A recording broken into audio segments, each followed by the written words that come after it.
Hey guys, so we decided it's been a while since we've done some how-to videos, and a lot of people always ask me, what's it like to drive one of these Super Cs? So I thought I'd go over just some basic 101 how to drive a rig. So a couple things keep in mind when you're driving. I set my cruise control at 73 for most of the trip, and people will be surprised to know, if you notice, my foot's flat on the floor. I'm not saying this to brag or suggesting that you shouldn't be safe, but I drive the rig with the turn signal stock here, which is my engine brake. Not an exhaust brake like you have in a pickup truck, but this is a true engine brake or a Jake brake. It's a 3-position, so I'm not going to use it now because we're climbing a hill, but in the first position, that'll bring you down, fairly smoothly, or I can click all the way down into the 3rd position and it'll drastically slow the truck down. So that's the first thing, is that I don't really use the brakes at all. I set my cruise control, and as I click down, there's position 1, and my speed is slowing from 73. You can see the RPMs climbing. I'm all the way down to almost 65.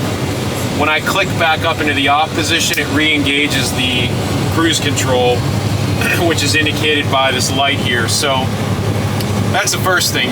I drive with my feet flat on the floor, always ready and looking ahead, just like in racing, anticipating traffic out in front of me there. So if you look in front, that pickup truck on the left is where I'm focused, and I'm taking everything into consideration in front of me and anticipating people stopping.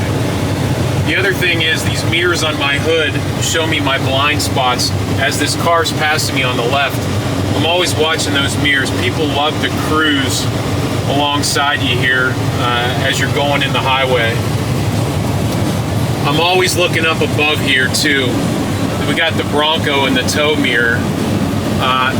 The Western Star has a package where if I put the left turn signal on, for example, it shows me that left camera, which is again my blind spot. I'll be honest, I don't really like that, and I don't use it. The sequence I use when I make a lane change is I look up, I see this car coming by me, I put my turn signal on, I look in my mirror, and then I move the rig over. It's the same thing when I'm coming back into the right lane. I look up, I watch when my tow vehicle is past the car to my right, I put my turn signal, I look in my mirror, I look up one more time, and then I bring the rig over. So it's kind of like triangulated is where my eyes go every time I make changes. The other thing is I do a sweep of the gauges every so often.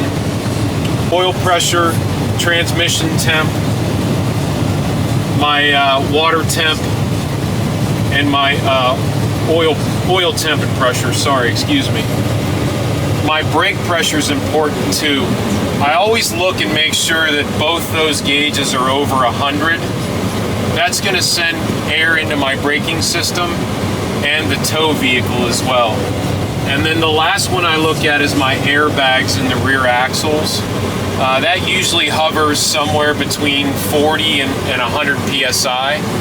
That's probably not too critical, but these air pressure gauges and my temperature is probably the most critical.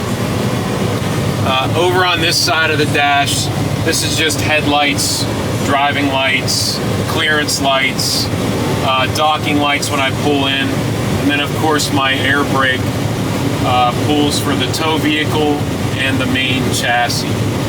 But that's really an overview. And then the last thing is the pull horn, the air horns. If I'm merging onto a highway or somebody's doing something stupid, I keep my hand on this ready to pull it.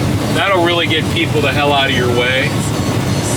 And then we've got the CB here. I have to admit, I haven't finished hooking this up. I've got an issue in one of my coax wires, and I don't have good signal. But the reason for this is when you're traveling and you pass another trucker, if something's wrong, if I can't see a tire coming apart or a light's out, this is a great way to be able to communicate with other drivers.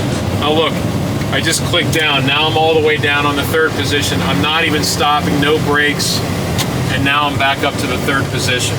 That's just an example of what I was talking about earlier. So that's kind of an overview. I keep 3 screens on at all times. I use RV Life, which is RV GPS. I keep my iPad up for Google Earth. If I get near a place and I'm not sure about tree coverage, I like to keep Google Maps on this iPad mini, which is great because it'll show me a satellite image of where we're going. And then I also have Garmin up here as a failsafe. And Laura will tell you we often argue, and these will often split. This one will tell me to go one way, this one will tell me to go another. We say a prayer and choose our path. But this RV Life is pretty good.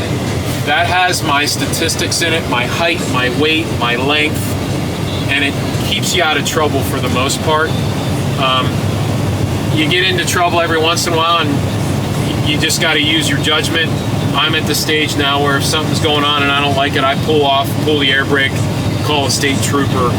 I have had some situations where we've gotten stuck a few places and I have learned it's just best to pull over and call the police. But that's it. I hope that helps you guys and answers a lot of questions.